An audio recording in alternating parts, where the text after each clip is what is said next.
Hello, this is Mike from Dimensional Walking, episode 3. And what I want to do today basically is to go ahead and talk about my journey, my paranormal journey over, I guess, most of my life, which expands to probably over 55 years of different experiences I've had and interviews I've had with literally hundreds of people, actually closer to maybe 1,500 or so. Um, so where I want to start is about 14, when I was 14 or 15 years old, I started out reading books, of course, like most people do about that age, about the paranormal, mainly UFOs. And, I read some of the books like L. Heinrich books on UFOs, the UFO experience, and the Mothman experiences or prophecies by John Keel. Other things like the UFO report by Edward, I think it was Rappel. So those are some of the books I started with, and those got me very much intrigued in the world of UFOs, and of course with UFOs as paranormal. So that got me started. So then later on, in my late teens, I really got into Bigfoot, although we don't call it Bigfoot anymore. We call it Sasquatch, of course, but at that time it was called Bigfoot. And so I was really intrigued by Bigfoot. I had arranged a small expedition type thing, living in Milwaukee. So we were going to go, a friend of mine was going to go to Washington State and do some exploring. It was kind of, it was going to be our graduation celebration, and we were, in a couple of weeks, we were ready to go. Unfortunately, sadly, my good friend Tom, he got into a car accident, a teenage party accident, and died. So it was very tragic for me. I kind of had to step back for a little bit on the UFO, paranormal, Sasquatch adventure, and just kind of lay back for a little while. And then in my, let's say probably early 20s, I started exploring in northern Wisconsin. And there I, went out in the woods and try to a little bit make contact. I knew there was plenty of Sasquatch sightings up there. So I went up there and, I had some, I would say some mild success. I heard some noises, some grunts, some groans, some breaking of branches, etc. And so I felt at that time that I had accomplished something, or I was on the right track. So that started me going on my paranormal journey. Then I moved.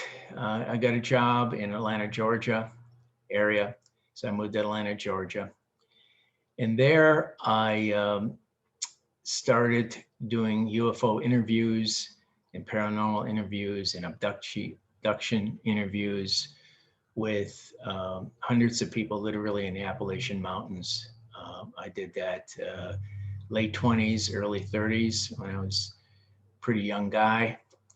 And I did some of those with my sister, who is a doctor in that part of the country. So we would go out and meet with people, that some people she knew from, she lived in South Carolina. So we met some people there. Actually, one of them had worked with her, and the whole family had a whole abduction experience over many years. It was an amazing story, actually.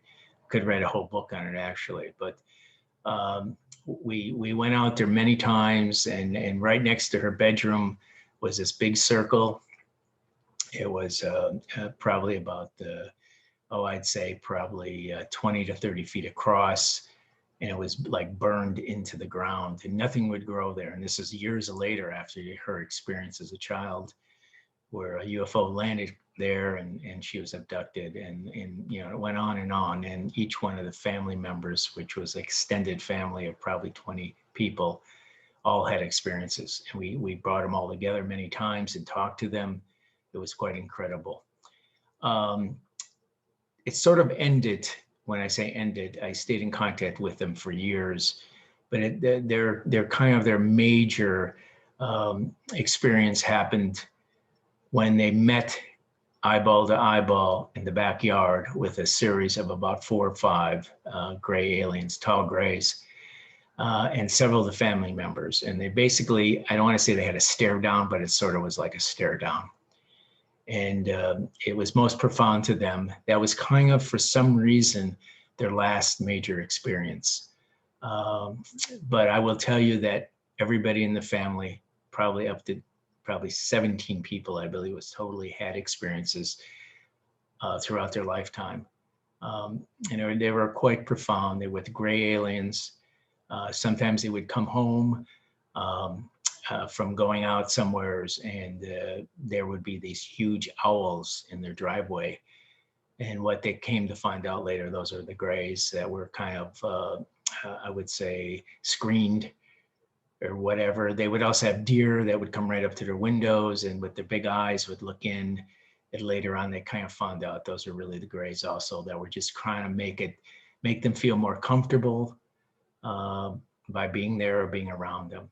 Never really found out why the grays were so interested in these people. There were nothing, I would say, extra special about them, but this went on for many, many years, and it was pretty incredible. It was incredible for us to be part of it and able to share the experiences with everybody.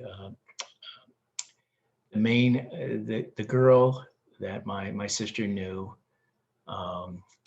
she actually had a Men in Black experience that was pretty incredible after some of her experiences, where the car pulled up. It was a very old car, old big car, like a Lincoln or something like that. She described it. It was black, of course.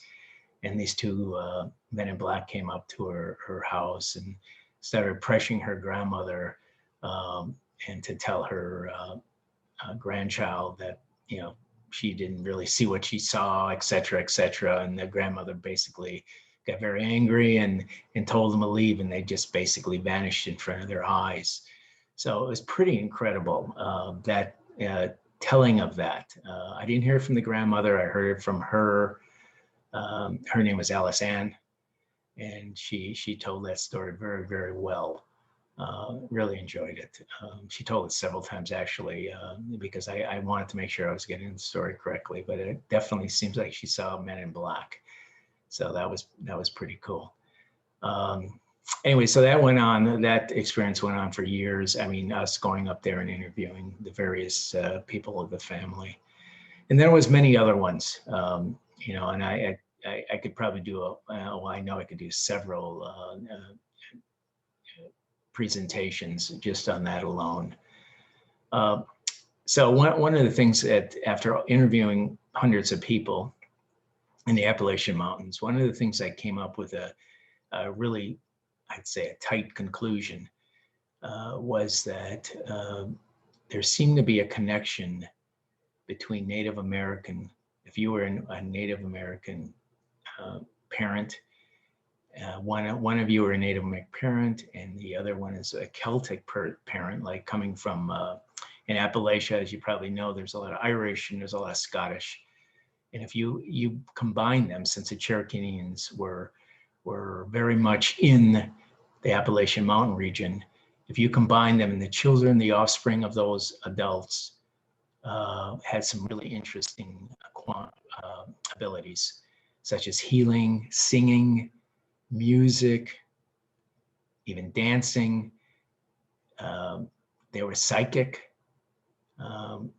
When I think about the music, and I think about the singing, I think about Dolly Parton. I think about a lot of those wonderful musical wonders that came out of the Appalachian Mountains. And I truly believe it had something to do with that. And probably if we'd go through it, we'd find out many of them were Cherokee Indians with Celtic background. And I'll tell you an interesting sidebar to all this. One time I had some, I guess, friends or acquaintances, I rather call them, that were part of the CIA. And I would have maybe go to lunch with him or something. And one time I was at lunch with them, and they always asked me what I was up to. And I always kind of told them what it was, because I always believed that I should, let them know what was going on. I didn't want to keep any secrets, so I didn't. And so I told them what I had done, and I told them the conclusions that I had about the Cherokees and the Native Americans and the Celtics and the combination of those people. And the interesting thing, when it was all said and done, I don't know if this person was kidding me or not, but he had, because I usually ask them what they were into or what they were up to, because they were quite interested, and they had a group that apparently was interested in UFOs and things related to UFOs, abductions, etc. And what was surprising and confirming was that they said they had also run across that same thing that I come to a conclusion. So I guess it was a good lunch. Let's put it that way. I don't know if he was kidding me or not. He could have been, because they're kind of kidders, they're tricksters. Some of these agencies like the FBI and the CIA, and I worked with all of them. So, anyways, so that was Appalachia. Let me check a few things, make sure. Forget anything. So also, one of the other things, I'd worked in Atlanta, and I was there for probably in Atlanta for about 18 years. And my professional career is in logistics. So I was a manager, so I'd hire quite a few people. And it was interesting that many times I would hire people that seemed to have experiences, abduction experiences, contact experiences. And I'm not really sure to this day why I had that ability, although I believe that people have connections. When you're abducted or where you have contact, it seems like you can sense that about other people around you. So apparently when I was interviewing them, I could sense some of these. So sometimes it seems like maybe that was one of the reasons I hired them. So anyways, I did. And as I got to know them, they would, tell me about some of their experiences. And one of them was a guy named Jerry. Jerry's a great guy, had a huge amount of experiences. He was a Air Force air traffic controller. And if I remember correctly, he was at an Air Force base in the panhandle of Florida, which is Elgin. And he was there one day, and I'll make this story short because it's a very, very long story. Anyways, the bottom line was that they were looking at the radar, and there was I think it was one of those big transport planes were flying in, see something. I don't remember exactly what it was called, but you probably know what I'm talking about. Those big wide belly things that carry trucks and stuff, right?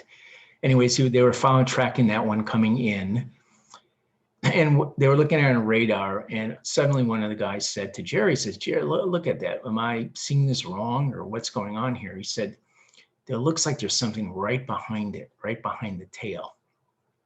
And Jerry says, yeah, it sure does. And, maybe, they kind of thought, well, no, there's probably nothing right behind the tail. That wouldn't make any sense. If it was today, you could maybe say it was a drone or something. It wasn't huge. He said it probably looked like about, 20 to 30 feet across.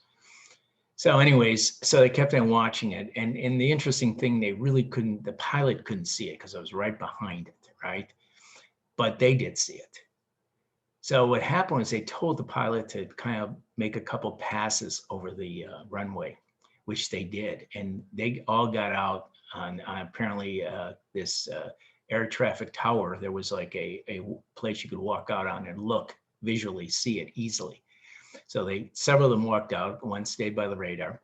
Several of them walked down, they looked, and they could not believe what they saw. There was this huge, well, it wasn't huge, 30 feet across, but it was easy to see. This UFO. And what happened from there is they told them to go ahead and approach and land.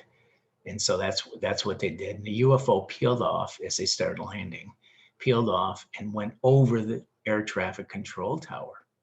And it stood there. It stayed there for quite a while. At least that's the best that Jerry could tell me. He said, and we all were like, couldn't believe it. And so anyways, they had this experience, and it seemed to last for quite a while. They really couldn't tell. They all seemed to be mesmerized by this UFO that was over their head. And then suddenly the UFO shot off. Well, the base went crazy. You know, they were all put in they shut the base down. They had to go to a place, and they had to be debriefed, and, you know, et cetera, et cetera. You know, I'm not going to go into all that. But in the long run, Jerry says, we know what we saw. It was a UFO. It was following one of our planes, and it went over the air traffic control tower, and something may have happened to us. We don't know if we were abducted. We don't really know. But anyways, the interesting thing, a little sidebar to this, the interesting thing, all the people, this is one of Jerry's, you know, bases that he stayed at. He was at many other bases around the United States, and I think in Germany also. But he said he always stayed in close contact with these guys that were in the tower that day. And there seemed to be this weird connection that he never had with anybody else. And this happens a lot. It seems like if you have a major UFO experience, you're going to have connections with the people that are around you, special connections forever and ever. So anyways, Jerry, of course, have had all kinds of experiences afterwards. They would abduct him. They take him, bring him back. You know, he had some silly stories about that, because a lot of times they'd bring him back, and they bring him back and put him in the wrong chair. They put his clothes on backwards, all kinds of kind of funny stuff, right? But anyways, it was quite fascinating. Jerry's a great guy. I stayed in contact with him for many years. Haven't talked to him probably in about 10 years or so. But anyways, good guy. So there was a lot of things that happened in Atlanta area. You know, that whole thing. I also helped. There was a group. Her name was Tricia. She ran a really great forum in Atlanta called the Atlanta Ufo Forum, I believe, if I remember correctly. And I helped her at times and became good friends with her, and met some really interesting folks at that forum. And she would bring in speakers from all over the world. It was great. And she still is around. She's a great, great person. So anyways, after that, I moved to Tucson, Arizona. Okay. And love Tucson, great place. Stayed there for, I'm going to say 3 years, I think it was. Had some great experiences there. One of them, of course, it just happened to be when the Phoenix Lights were there. And the Phoenix Lights was an amazing experience. Now, I wasn't in Phoenix. Of course, I was in Tucson. If you know where that is, it's south. Tucson is south, about 100 miles or so south of Phoenix. But what I did see the next day after the major event up in Phoenix was this. I got out of my car. I was going to work, got out of my car, looked up in the sky, and there was an armada, I'll call it an armada of UFOs that flew over. And they were on their way to Mexico. Mexico is only about 125 miles from Tucson, and that's the direction they were going. It was incredible. I've never seen so many UFOs in my life. Were flying over, and they weren't planes. These were UFOs, and they weren't huge ones. Now, I did interview some people that had an amazing, a great experience just north of the city in a community called Casa Grande. And in Casa Grande, they had a huge mothership that came over there. And this is around the same time. I don't think it was exactly during the Phoenix Lights, but it may have been just before the Phoenix Lights. They had this major, and they described it as being a mile wide, a mile long, I'm sorry. And you know, I think he said maybe a couple 100 feet wide that went right over their house and just stood there for about 5 minutes. And everybody came out and looked at it and pretty amazed. So, and then it disappeared, of course. I'd also had a lot of experiences with UFOs that would fly into the Santa Catalina Mountains, which are just north and northeast of Tucson. We'd see them quite frequently over the 3 years I was there, where they'd go into the mountain. You don't know if they flew right into a mountain and disappeared into the mountain. It looked like that. I don't know for sure, but those are pretty frequent.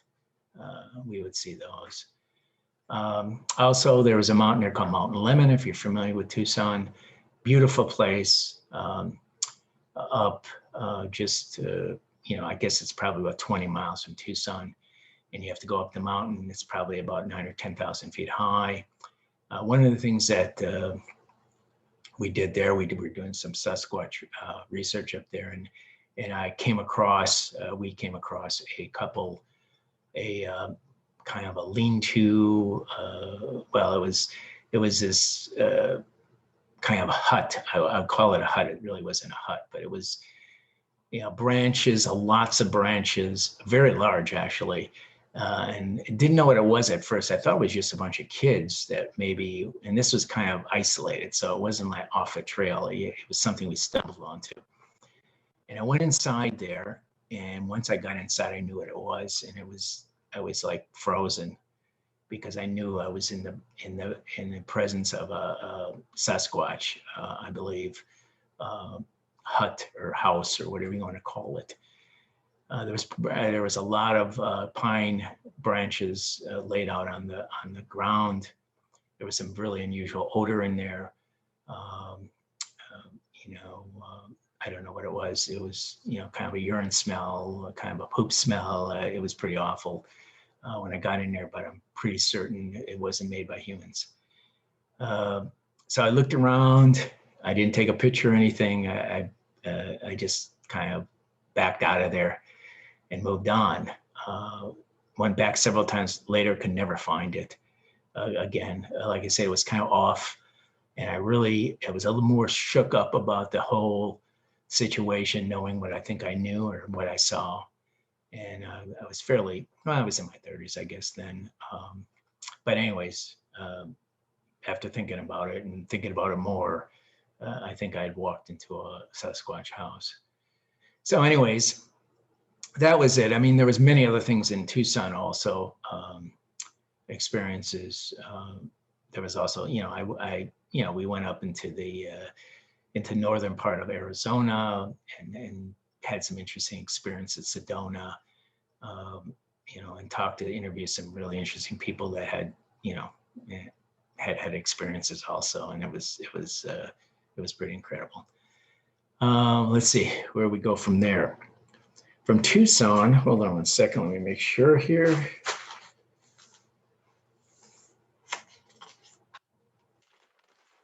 My notes here. Okay, let me stay with Tucson for a minute. Also in Tucson, there was quite a bit of talk about skinwalkers. And it interviewed some people in conversation about skinwalkers from Native Americans. At this point, I started getting more involved with talking to Native Americans, and which has continued to today. And because they have a wealth of knowledge. The whole thing with the Native Americans is you have to build their trust.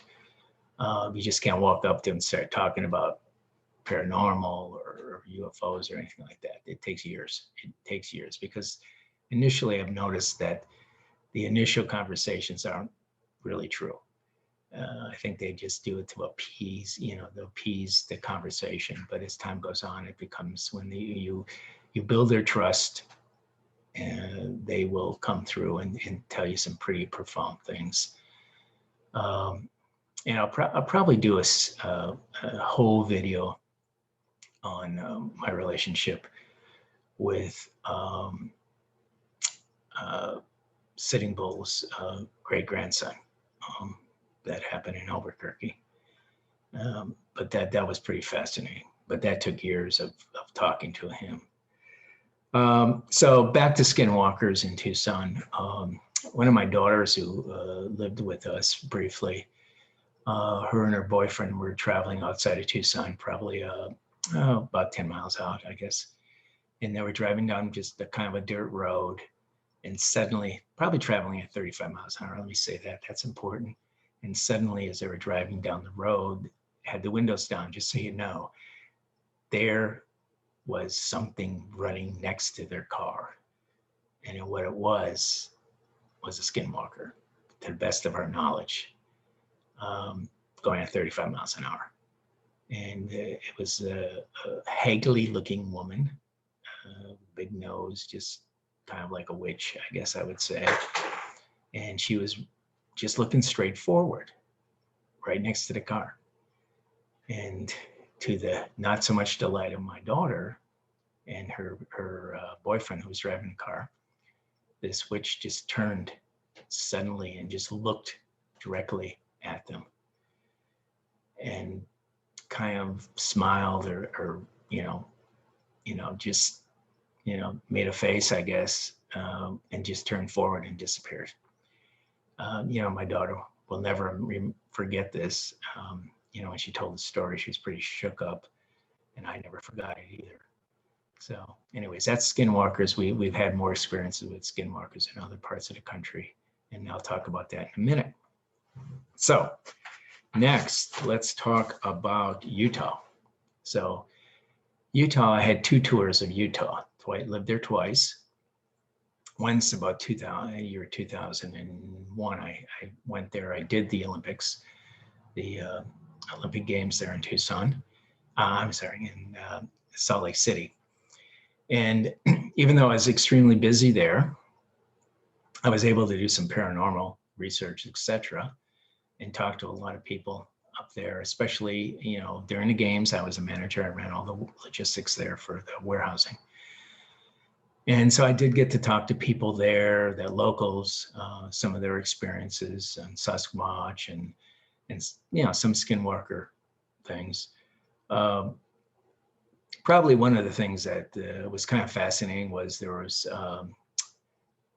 this conversation that people would talk about these caves and caverns that are underneath Salt Lake City and that go back into the Wasatch Mountains. And there was a conversation about creatures that lived in these caves and in these caverns. And some of it, people thought it was funny and didn't take it really serious. And my buddy and I, we kind of coined it. We called it the Zenith people. And the reason we did that is apparently at one time back in these hills, or back in a little community back there, they used to have a Zenith TV. They used to build Zenith TVs. They don't anymore. That was many, many years ago. So somehow we just hooked that up with these creatures that lived in these caves and called it the Zenith people, which, we just made that part up. But there was some pretty convincing interviews that people would talk about these Zenith people, and sometimes they'd say they look kind of blue. They looked dead, and they're pretty creepy looking, and they could climb all over in the walls, etc. And spelunkers would see them in these caves, and there was always talk about in the caverns underneath the city itself. They would see creatures coming out. There was even talk about creatures coming out of into parking lots of some of the shopping centers downtown Salt Lake City. They would see them in there. They don't know how they got into the parking lots, but it was always said that there was ways that these caverns connected. So, there were some stories like that we went out and talked to people about. Pretty interesting stuff. And then we had more experiences. So let me just stay with Utah a little bit. Rainbow and I moved to Utah back, I guess now it would be a good 7 years ago, I guess now. And I had a job there working for various 2 or 3 large companies in the city of Utah. But anyways, we did some more serious, I guess, investigations in Utah at that time. One of them, we went out to Dugway Proving Grounds, and there's a whole story. You probably know a little bit about it. That's where they keep, they made some pretty nasty chemicals there, dangerous chemicals. And there also was talk that, it's really the second Area 51. There's a lot of activity there. And we did see some stuff. We took some photography of strange things in the sky. And we call them vortex pulse vehicles. Anyways, it was pretty incredible. We almost got ourselves in some big trouble. because we got too close to the fence line and we started taking photography, which is illegal, very illegal. And we got basically chased out of the area by unmarked black vehicles, station wagons, darkened windows, and basically made sure we left quickly. They didn't confront us, thank God. But it was quite an experience. We went there several times and did photography. We just stayed away from the fence line after that first experience, etc.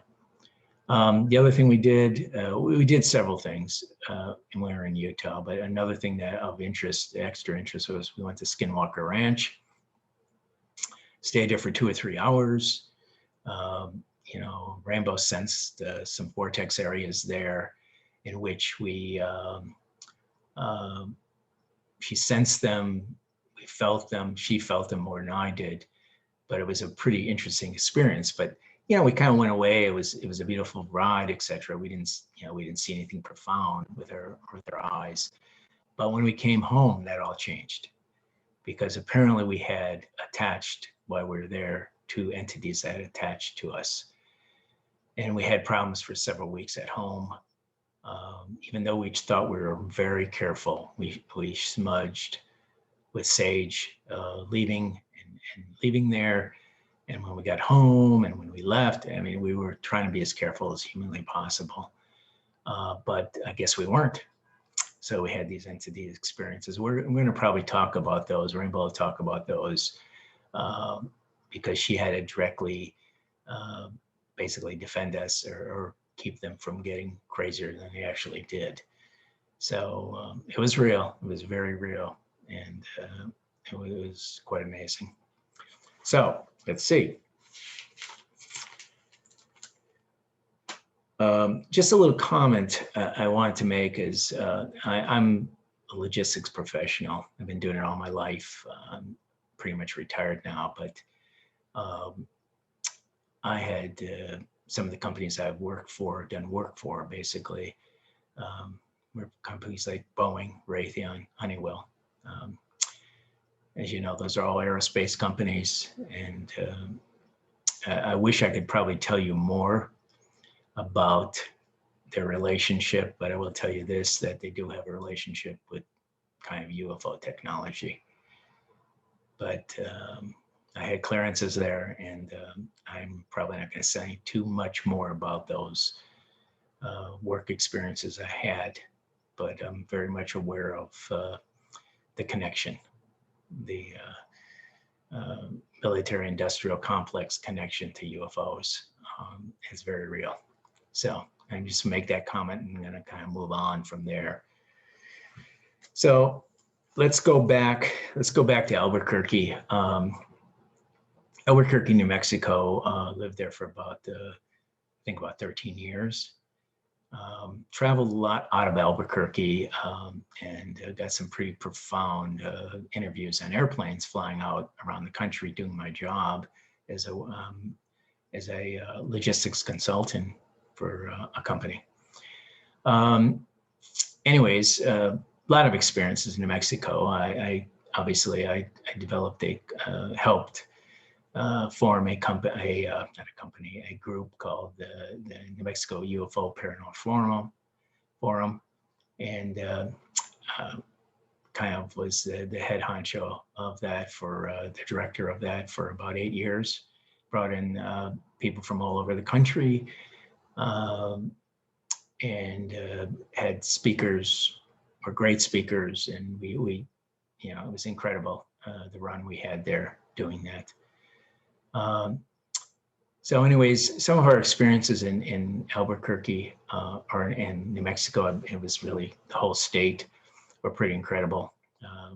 We had experience at the Los Alamos, at Los Alamos, and we've had experiences up in the mountains in Albuquerque, outside of Albuquerque. One of our experiences I will tell you about was a Dogman experience, in which we actually saw one. We were getting out of our car at a trailhead, and there was a large bear close by. Rainbow got out first, walked over there. I warned her of the bear, and the bear took off. And then shortly afterwards, she saw this huge it turned out to be a Dogman running across the trail. She first thought it was a man with a backpack on, and then at further observation, she saw that it was a Dogman. And I just caught the glimpse of him running across the trail before he got behind into the trees. So us being not a very courageous couple, we decided to go up the trail and follow the Dogman, and we did. We got up, I'm gonna say probably half a mile along the trail, and we stopped, and it basically told us, don't come any closer. So what I did is I did my Vortex photography. I took some pictures, random pictures, and I'll talk about Vortex photography in a minute. Random pictures of the area, and sure enough, we did catch him, leaning up against a tree, basically looking our way. And so we backed away. We walked back down the trail back to our car and basically left. One thing about Dogmen, I mean, they're not super dangerous, but the thing about it is if they're cornered or if they feel threatened, they're going to come after you. And they are 7 to 8 feet tall, and they can run like hell, and there's no way you could get away from them. They could make a mess if they wanted to. But all these years we've been investigating Dogmen, we have not heard any severe attacks on humans. You know, I've heard of dogs being attacked and killed because dogs were attacking them, basically. So it was very much a defensive mode. They are very curious creatures. You know, a lot of times they are seen around cabins in the middle of the woods, looking in the windows, and people have seen them from the inside out. And it's pretty scary because they're not exactly, you know, handsome creatures. They're pretty rough looking because they look like a head of a wolf, but a very exaggerated muzzle of a wolf. So anyway, so that was one of our experiences we had. And in Mexico, we had a lot of experience, Skinwalker experiences. You know, I just can't. There's many experiences, and of course, just being the director of a group, a UFO forum group, and talking to many people about their experiences in Mexico, it was pretty amazing stuff. So anyways, so I talked about the second time I was in Utah. There was one more experience that I want to tell you about in Utah. This happened, it was actually through an interview I had with a colleague, actually a vendor of mine. Very fascinating experience that he told me about. This happened up in Big Cottonwood Canyon. For you people out there that know Utah, you'll know Big Cottonwood Canyon. And you know, there's a ski resorts all up in that area. Anyways, his friend had a cabin up there. It was just off the main road. And actually, when you get up in these canyons, there's only one road. But anyways, he was off the main road, just a little bit off of it, but it was tucked away. Anyways, what happened was, and a little background, that whole area up in there is old silver mines. They're all just there, but they're not mined anymore. And so anyways, one day his friend who owns this cabin, he was going behind his property, and it was an old silver mine. And for some reason he got the urge to go inside, and he kind of walked inside. He said it felt creepy. He thought he heard noises, etc., but nothing more than that. And so he kind of walked in, I think he said 25, 30 feet, maybe a little bit more. And he walked back out. He kind of felt he was being pushed out a little bit, but you know, he didn't know if that was just his imagination. So he came back out, and that evening, my friend joined him at his cabin, and they had several other people over, and they had a party, you know, kind of a drinking party, I guess you would say. They were pretty young guys in their 20s, mainly guys. I don't think there was any girls there. And anyway, so the party went on, and they all got pretty well drunk. But they were, And so some of them stayed. Now it's fairly dangerous to go down if you're drinking and go down the Cottonwood Canyon, Big Cottonwood Canyon at night. So several of them, I believe, stayed, and they had bunk beds, etc. So they're in the bed, and my friend, I think he was on the lower bunk at one of the beds, and suddenly he was like, I don't know if how he said it exactly. He was paralyzed, and he heard a bunch of noise outside, and then suddenly whatever was outside was inside, and he was, I guess, petrified by what he saw. It was this kind of shadow type creature, and basically the guy that was that owned the cabin was above him, and he kind of woke up, and this creature didn't say anything or didn't communicate at all with my friend, but he communicated with the guy that was that owned the house. And basically what came out of that kind of conversation was that, and he says, if you ever come to my house, I will come back, and it won't be pretty. It's kind of what he said. I don't think he said pretty, but he said something like that in a very frightening way. And basically, after I talked to this guy, what I said to him, I said, yes, he should not have gone into that cave without asking permission to go into the cave. Because the simple fact is, you go into those places and you're asking for trouble. Because if there is an entity that lives in there and you're close by, they will probably come and visit you because they don't want to be bothered no more than you want to be bothered. And so this entity made it very clear. And so that is sort of like what I call the Zenith people, the ones that are living in the caves. And you just need to be careful if you go into a cave area because of the simple fact that there could be an entity that lives in there and is very happy in there and doesn't want you in there. So anyway, so that was one of the other stories out of Utah that I thought was quite fascinating. So let's see what else we got here. So let me talk a little bit about Oregon. So Rainbow and I came to Oregon. Now it's been almost 5 years. And so we love it here, of course. We call it the country we live among the tall pines. And of course, here we do a lot of Sasquatch research. We happen to live in the county that has the most Sasquatch sightings per capita in the United States. So we go out and we hike a lot, and we've had some experiences out here. Rainbow has actually made direct contact with Sasquatch here, a family of Sasquatch. So we go out there and we will leave food, leave chocolate, leave apples for them, and they usually take them. Sometimes they leave us a gift. Sometimes they're walking in the woods along a trail and we hear them behind us. We haven't seen any out on the trail, but we see them behind us, feel them behind us, or hear them behind us. And we're not really concerned about it at all, but we know it's not humans.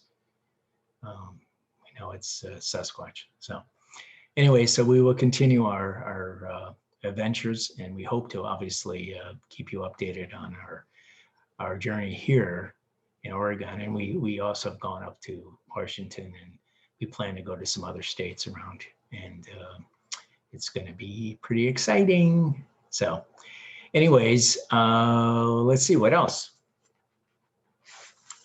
We'll talk for a minute, and this will be kind of my last subject, will be Vortex Photography. One of the things I've done for many years now, actually probably over 10 years, is something I call Vortex Photography. And what that is I take up my camera. It's an old digital 35 millimeter digital camera that I got many, many years ago. And for some reason, it's able to pick up things. And what I do is basically I will go out into the woods and I will go ahead and just take random shots. And then after I've taken maybe 100 random shots and I'm back home, I will look at them close and examine them and look for things. And typically I take these random shots of the dark shadows, the dark areas of the forest. And the reason I do that, or the reason I started doing that, is because I had a conversation with a Native American old medicine man who told me, go and take photos or take pictures of the dark in the woods. And so I just started doing it randomly. I don't shoot. I don't really look and shoot. I just shoot.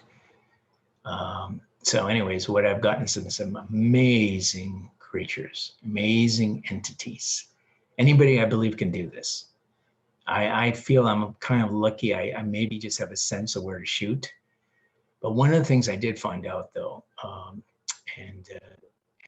it came from because a friend of mine named Kiwani Lapsaritis, who was, I believe, a very incredible Sasquatch researcher. He is a map dowser. He can dowse maps. He's dowsed many maps for me. And when I go at these locations these maps take me to, what I find is really amazing entities. And they never really fail me. That's the interesting thing. The maps are really good. And then when I don't have the maps, it's not as good. But I sometimes just have to take more photos, and eventually I do see entities. So if you go to Truth Seeker Forum, you can put in their Vortex, and then you'll get a series of photos, articles, and photos of different things I've taken over the last 10 years. And I continue to do it today, right now. So anyways, that's Vortex Photography. We'll talk more about that down the road. So anyways, with that said, I'm kind of to the end of this episode. And so Rainbow will be giving a talk, a presentation next Wednesday. And she's going to do basically the same thing I did. She's going to take you on some of her journey and briefly describe some of the events and experiences she's had. So anyways, another thing is you can contact us at dimensionalwalking@gmail.com. And we are trying, just so you know, we're trying to build a community of people who've had paranormal experiences. And if you send us a question or you send us a story, we'd love to read your story, and we'd love to answer your question. So please do it. Also, you can see some more of our material at truthseekerforum.com. And you can also read Rainbow's extended articles at Underground, Paranormal Underground. It's paranormalunderground.com, or you can get the magazine itself, a hard copy. So with that said, let me just read a quote. I'll call it the quote of the day. So anyways, I will read it to you. This quote of the day comes from Werner von Braun, which you all know is the rocket scientist, German rocket scientist. I guess he was a Nazi, but he was nevertheless the German rocket scientist and pretty brilliant man. In 1959, he was commenting on one of the rockets that he had shot off. They had shot off, I believe, in the United States. It would have been probably at Redstone Arsenal. And apparently it was deflected by something. And I think it was a question, what deflected it? And Von Braun said the following: we find ourselves faced by powers which are far stronger than we have had hitherto assumed, and whose base is at present unknown to us. And so I want to just give you another little side note. I think you understand what he's trying to say. Here's the interesting side note. My father was part of his guard detail at Redstone Arsenal in Alabama for several years. Anyways, that's it for episode 3. I appreciate your time. And hey, if you like us, give us a like. Please subscribe. Please share. Thank you very much. Bye.